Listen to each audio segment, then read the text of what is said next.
So let's get back to our problem. We have to find the area of the figure. So as we know now, composite figures are made up of two or more two-dimensional figures. In this case, we determined that this figure that we have right in front of us is made up of a rectangle and a triangle. So the first thing I'm gonna do is I'm going to draw a dotted line and separate the rectangle from the triangle. Okay, step one, again, is to determine the shapes that make up our composite figure. So once we do that, we're going to use the area formulas that we do know to find the area of each figure, and then finally add the two areas together, and which will give us the area of the composite figure, or the total area of the entire figure right here. So let's start with the rectangle. Now for rectangles, you could use either length times width, base times height. Again, either formula would work because rectangles are also considered parallelograms. As we know, parallelograms has opposite sides that are equal and parallel. So in this case, a rectangle has that property as well. So we could go ahead and use base times height. Again, length times width would also work for rectangles. Again, up to you. I'm going to use base times height since we've been using that for parallelograms in our unit. So base times height, or length times width. Length, or the base, is 10 inches. And I'm going to be multiplying that by the height, or my width, in this case, is 6 inches. I'm going to be multiplying them together, which would give me 60 square inches. Now, please make sure when we find area or perimeter, or finding the height or the base of a triangle or parallelogram, anything, I would like for you to include the units. If it's area, it's going to be in square units. If it's just height or the base, it's going to be in regular units. So if you don't include that, just so you know, I might ask you to turn in your work again, and we don't want to really have to do that, right? So moving on, now that I've completed the rectangle, I'm going to find the area of our triangle, which is located on top of the rectangle.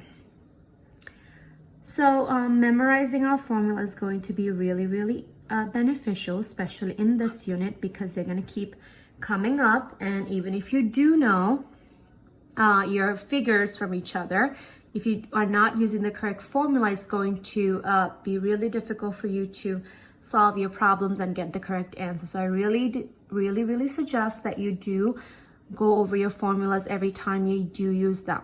Okay, so rectangle, triangle, they all have different area formulas. So triangle is, if you do recall, is base times height divided by 2. That's how you find the area. Base times the height divided by 2. Now, I do know the height. Height is how tall a figure is. But the base, now base would be right here, but it's really not telling me the length of the base. So that's where we have to connect the dots and figure out the missing lengths.